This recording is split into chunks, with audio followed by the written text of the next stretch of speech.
Hey, what's going on, guys? Today we're taking a look at the Kuromukuro kit here. It's a really interesting design in the Moderoid line from Good Smile Company. Super unique and makes for a pretty interesting little kit. Let's go ahead and get into it in today's review.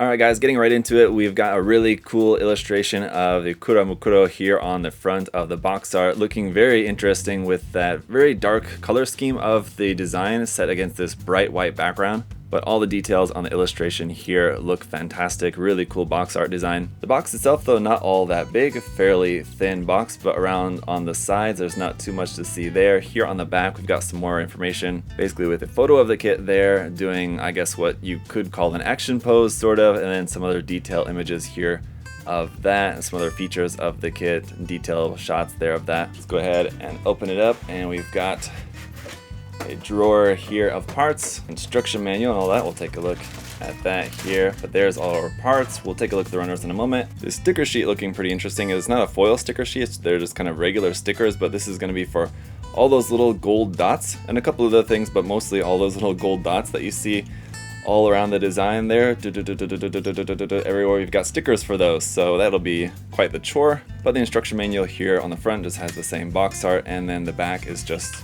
carried on of the constructions. So I think this is going to be basically just covering the instruction. Here is the decal and sticker guide right there for you on the first page. Second page is the parts list, and all the rest of this is just the general construction of the kits. There's not really too much else to see here with the manual. Let's go ahead and just take a look at the runners then. Alright, as the name would imply, most of the kit is going to be black. So here's the A runner, which is all in black. One thing to note is that you have some pre-painting here on this part for the face, so that looks really cool. Some silver, blue, and red painted on there. And the C runner, and although there's a lot of parts in black here, they do have a lot of really great detail as I can see on this kit, so I think painting it and really bringing out all the details will be to your benefit. But here's the D runner, which is in red. Runner E is some more parts here in black. Runner F, though, some more parts in red. Runner G is a very interesting color of like a bluish, purplish, injected silver kind of color plastic for the sword blades, and you also have a piece for the head here as well with some pre-painting on that for those little camera bits. But then finishing up here, runners H and I are going to be some more pieces here in black, and that's it.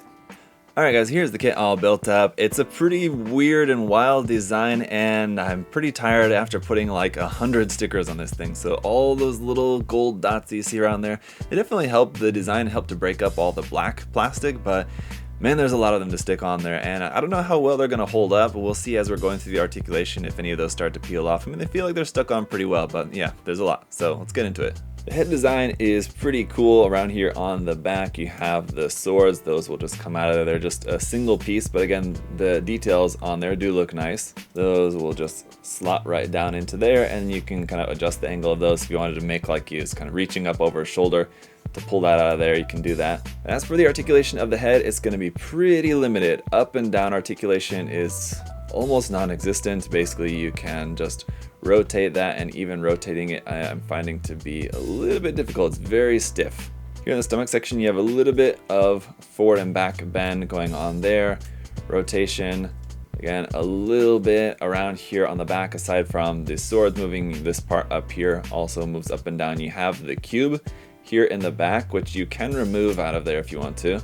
This has a lot of really nice detail on it, and a couple of stickers to increase its color accuracy there on the back, but otherwise it's pretty cool and plugs in pretty securely into the back. You can fold that down over it. The shoulder will move forward and back like so. You can bring the arm up ultimately to about 90 degrees there. You don't have any rotation at the bicep, kind of, and the whole construction of the arm is kind of weird, and you would think maybe you have some rotation here at the forearm, but no, not really. So as far as I can tell, not really gonna be having any rotation, just being able to bend the elbow like so. The hand is just on a small little ball joint there. As you can see, we have open hand options. We also have closed fist for the left and the right side, and then two types of holding hands for the swords, one with a slightly bent wrist and one with a much more bent wrist that will give you just a little bit of more variation into how you want to hold the sword. And of course, these all have stickers on them as well. Moving on down here, the skirt armor is pretty much non-existent, so you don't need to worry too much about that. This part here at the back though does not move, that's just kind of fixed in place there. Up underneath the skirt, you have a hole where you can plug this onto an action base. The legs will be able to go out to the side to about there. Obviously, forward is not going to be an issue without any front skirt armor there. You have a slight bit of rotation there at the top, and then the knee, like with the elbow, is going to be very strange, unique, just the construction of that, but you do get a very nice full bend out of that. And then here in the middle of the front leg, you do also have a forward bend with that there as well. So that's kind of interesting. Down here at the ankles, you will be able to tilt those side to side a bit, forward a little bit there like that, and back a little bit. It's got very small feet, but as you can see, it is able to stand on its own. You will have some seam lines around here on the kit. Here and there's just going to be some of those. And aside from the hands and swords, the only other optional accessory you have with this here is basically just a kickstand, basically to help the kit to stand up. And this will plug up into the back skirt actually, and that will kind of act as a tripod there at the back. And for a size comparison, here it is with a 1/44 scale Gundam kit, so you can see it's definitely going to be taller and a little bit larger, but not by too much, so it's not necessarily a very large model kit, it's kind of small.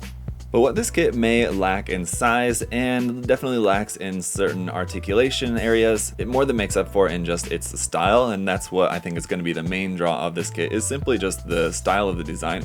It's such a weird and interesting, unique design that I feel like that's going to be the main draw of this, and that's definitely what drew me to it. I think it looks really cool in the red and black color scheme, but it could definitely look pretty awesome if you wanted to change the color scheme as well. I think there's a lot of really awesome ways that you could paint this. This is definitely one that will look really, really much better painted. I think just straight out of the box it looks fine, whether you want to use the stickers or not. The stickers do really help the design, so even if you're the kind of person that typically doesn't really like to use stickers on your model kits, I think this is one that definitely does benefit a lot from using the stickers. But if you just wanted to use some gold paint and just touch the circles, they're all like actual raised circle details, so it would be very easy to just paint those on if you didn't want to use the stickers with some, maybe a nice gold paint marker, and that might even look a little bit shinier as well too. It could look pretty cool. But I definitely see a lot of potential with this model kit, so I'm pretty happy with it. But let me know your guys' thoughts down in the comment section below. What do you think about this? I know it's something that's pretty obscure, and if you're like me, you probably had no idea what this was from, but I did watch some clips of the anime, and it is pretty interesting. If you guys have seen the anime, maybe let me know your thoughts on that as well. But if you guys are looking to check out any of the Moderoid kits, of course, you can check these out at USA Gundam Store. We've got all kinds of different mecha model kits there. If you guys are interested, the link will be in the video description below, as always. And if you'd also like to like and or subscribe, that would be greatly appreciated. But until next time, guys, thanks so much for just checking out the video here today. I hope that was helpful for y'all. Until next time, I hope you all are having a great day. I'll see you guys later. Bye-bye.